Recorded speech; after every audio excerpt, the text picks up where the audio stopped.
తొక్కిసలాట ఘటనతో TTD alert అయింది. వైకుంఠ ద్వార దర్శనం టోకెన్ల జారీపై కీలక నిర్ణయం తీసుకుంది. రోజుకు 40,000 చొప్పున టోకెన్లు మాత్రమే ఇవ్వనుంది. ఇక తొక్కిసలాటలో చనిపోయిన 6 కుటుంబాలకు ఇవాల్టి నుంచి 25 లక్షల రూపాయల పరిహారం అందించబోతోంది టీటీడీ. తిరుమలలో వైకుంఠ ద్వార దర్శనాలు ప్రశాంతంగా సాగుతున్నాయి.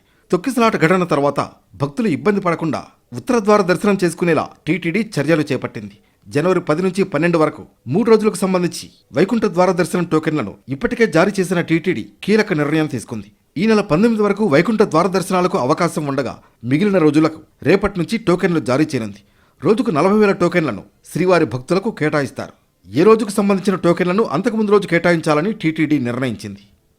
మొన్న జరిగిన తొక్కిసలాట ఘటన నేపథ్యంలో తిరుపతిలో టోకెన్ల జారీ కేంద్రాలను తగ్గించే ఆలోచనలో టీటీడీ ఉన్నట్లు తెలుస్తోంది.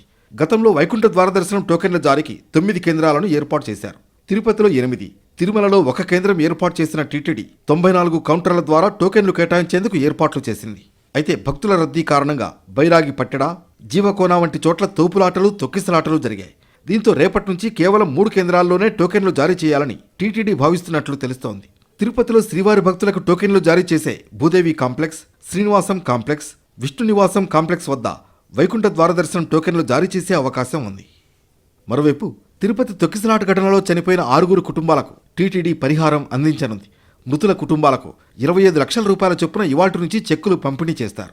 టీటీడీ సభ్యులు మృతుల ఇళ్లకు వెళ్లి వారి కుటుంబ సభ్యుల్ని పరామర్శించి పరిహారం చెక్కులు అందిస్తారు. ఇందుకోసం 2 కమిటీలను ఏర్పాటు చేశారు. మరోవైపు చనిపోయిన వారి కుటుంబాల్లో ఒకరికి కాంట్రాక్ట్ ఉద్యోగం, వారి పిల్లలకు టీటీడీ సంస్థల్లో ఉచిత విద్య అందిస్తామని భరోసా ఇవ్వగా ఆ వివరాలను టీటీడీ సభ్యుల బృందం సేకరించనుంది.